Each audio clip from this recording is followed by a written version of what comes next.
He walked in our house and said to me, "Cheryl, I don't want to be a business major. I want to be a coach. I don't want to go to an office every day. I want to do what I love, and I want to coach." I had no idea. That was like, I didn't see that coming at all. I realized that I wanted you to be happy doing what you did. And that was nice of you to agree. I was going to do it anyways.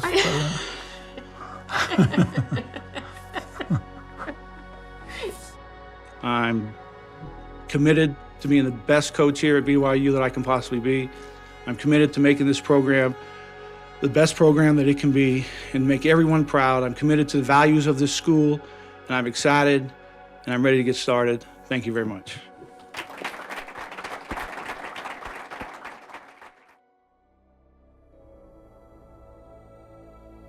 He's bleeding internally. He's throwing up blood, and blood is everywhere. And I don't know this doctor. He doesn't know who we are. It's just some, random hospital that they took us to in the ambulance. And I grabbed the guy. I'm grabbing the guy by his jacket. And I said, "You have to save this man. Like, he's an incredible father. He's the love of my life. He's an incredible, grandfather. He's a good son. Like, he's a good man. You have to save him."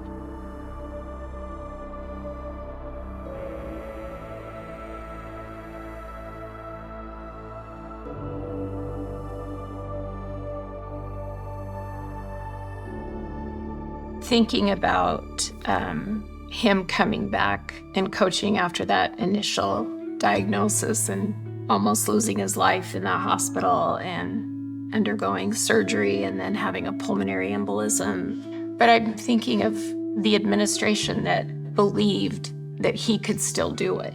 Even after going through something so horrendous and really still not knowing exactly how this was all going to go.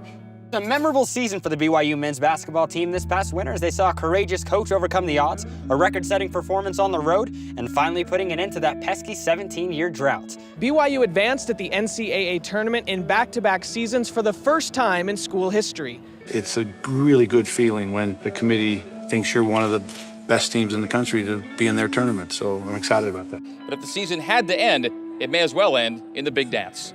He is a different person after cancer. He was so focused and very driven as a coach. They're great things. It's just that his mind and his heart opened up to so much more. I appreciated the fact that I got to do this still way, way more than before cancer. That adjustment in my mindset actually made me a better coach.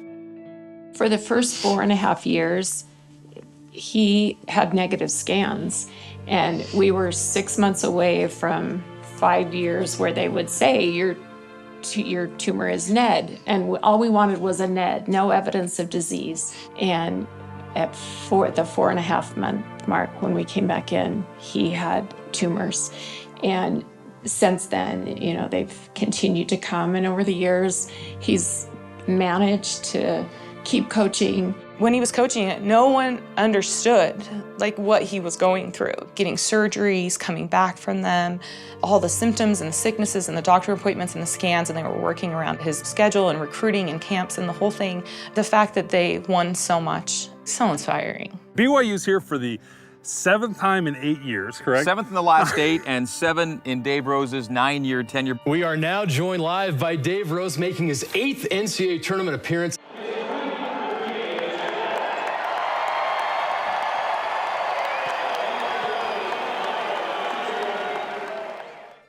"36 years I've been doing this. 22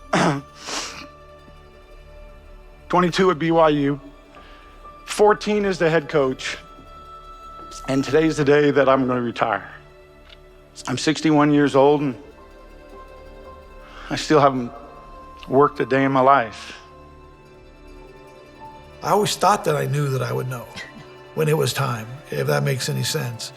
I had been asked many, many times by different people, "Hey, how long are you going to do this?" I said, "Well, I'll keep coaching as long as I keep winning. They said, well, you know you're not going to be able to coach forever. It just kept coming. Dave, I think it's time in my brain. It just kept coming over and over. And I think I knew, you know. I don't know our life without basketball. It's just kind of... Until I retired. Until you retired. And we had a real plan, what it was going to be like. And it didn't work out that way, but after I retired, then that's probably when the most serious health issues started. That's when I had a heart attack, and then a year later I had a stroke. Now the fact that we're back into the cancer treatment again after that, it's a lot more complicated. Yeah. So like if we wanted to treat this one rather than coming from behind your back, there'd be that probe and then we'd do another one. He's trying to weigh decisions of like, do I continue doing a surgery with the risk of like that maybe killing me, or do I stop that course of treatment? And so that conversation was, I think, the part that got hard because, you know, the idea of like stopping treatment, you're like, no, like, no, we don't want to do that. And that's my mom. And I think I understand where my mom's coming from. But at the same time, like, we have his back. So 100% what he wants to do and what he needs to do, you know, we'll support that. I've always kind of known that I'll always have the challenge, okay? And like I said, it used to be a 6-month challenge. And the last 2 years, it's kind of been I was going back with another procedure, with another challenge. It's just that it was disappointment after disappointment after disappointment after disappointment. And I just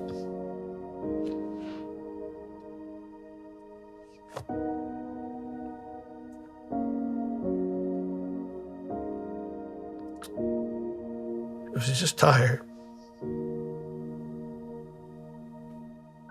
It's not about like, oh, can we beat it? Like, we're past that. Like, we know cancer is gonna win, but like every single day that we get and every month that we get and every year that we get is such a gift. Some days I measure myself as a really lucky guy that still gets to be around and, you know, kind of enjoy all the things that I get to enjoy and enjoy my grandkids and my kids, my family. And then there's other days when I think, man, I got the short end of the stick here and have got quite a challenge. So I don't think that sitting around and complaining and wondering why and questioning everything, that my days are any better than if I just enjoy what we're doing and look forward to the next day. You know, coming into the story now, it's not the best time, right? It's kind of a sad time, but the story's more than just like right now. I love the life we've built with our kids, with our grandkids. We have incredible friends. When you think about 15 years where you battled cancer, but during those 15 years, if you looked at what we've actually done, where we've been, what we've seen, that we probably never would have. We're really blessed. Once again, I didn't mention your job. That's what he did for a living, and he loved it. But who he is as a human being is so many more things to me. And I'm so lucky that we have this life together. I want you to know him like we know him, and know, like, I mean, because my